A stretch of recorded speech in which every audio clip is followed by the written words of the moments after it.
हमारा अगला वर्ड है ऑप्टिमिस्ट। ये एक नाउन है, यानी कि एक संज्ञा।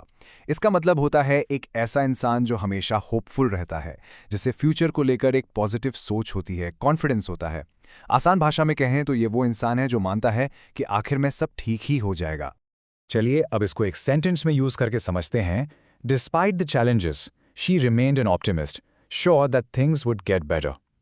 इसका मतलब क्या हुआ कि इतनी सारी मुश्किलों के बावजूद वो ऑप्टिमिस्ट बनी रही, यानी उसे पूरा यकीन था कि चीजें आगे जाके बेहतर जरूर होंगी। तो आप देख रहे हैं ना, एक ऑप्टिमिस्ट मुश्किल से मुश्किल टाइम में भी होप नहीं छोड़।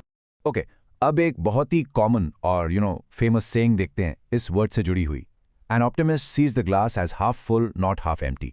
ये तो आपने जरूर सुना होगा, है ना, कि एक ऑप्टिमिस्ट को ग्लास हमेशा आधा भरा हुआ दिखता है, ना कि आधा खाली। जबकि पानी तो उतना ही है, फर्क सिर्फ देखने के नजरिए का है।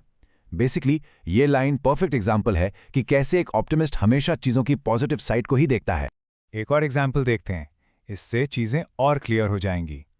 The leaders optimist attitude inspired the entire team to work harder. इसका मतलब है कि लीडर का जो ऑप्टिमिस्ट एटीट्यूड था, मतलब उनका जो आशावादी नजरिया था, उसने पूरी टीम को इंस्पायर किया कि वो और ज्यादा मेहनत करें। तो यहां से हमें क्या समझ आता है कि एक ऑप्टिमिस्ट की पॉजिटिविटी ना, वो सिर्फ उसके अंदर नहीं रहती, वो आसपास के लोगों को भी मोटिवेट करती है। अब एक बहुत ही इंटरेस्टिंग कोट है जेम्स ब्रांच कैबल का, जरा ध्यान से सुनिएगा। The optimist proclaims that we live in the best of all possible worlds and the pessimist fears this is true. ये काफी मजेदार है ना। इसका मतलब है कि एक ऑप्टिमिस्ट तो ये ऐलान करता है कि हम सबसे बेहतरीन दुनिया में रहते हैं, और एक पेसिमिस्ट यानी निराशावादी इस बात से डरता है कि कहीं ये सच ना हो।